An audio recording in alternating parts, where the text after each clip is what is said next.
पौराणिक कथाओं के अनुसार एक बार भगवती भवानी अपनी दो सखियों जया और विजया के साथ मंदाकिनी नदी में स्नान करने गईं। स्नान के बाद देवी का तेज इतना बढ़ गया कि उनका स्वरूप काला पड़ गया।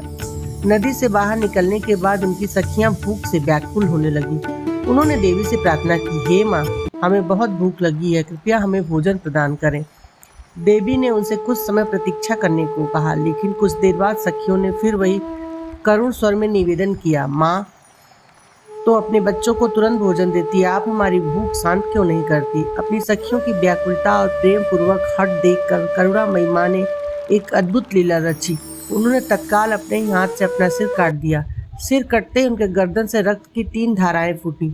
उनमें से 2 धाराएं बाएं और दाईं ओर खड़ी सखियों की ओर गईं और जिसे पीकर जया और विजया की भूख शांत हुई।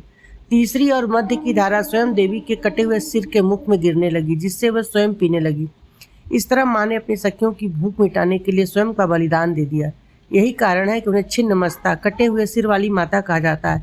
यह कथा हमें सिखाती है कि पूर्ण आध्यात्मिक पूर्णता प्राप्त करने के लिए व्यक्ति को अपने अहंकार अर्थात सिर का त्याग करना पड़ता है। माँ का यह रूप भी यह दर्शाता है कि दाता है वे ही भोजन और अपने उसे ग्रहण करने वाली भी वही है।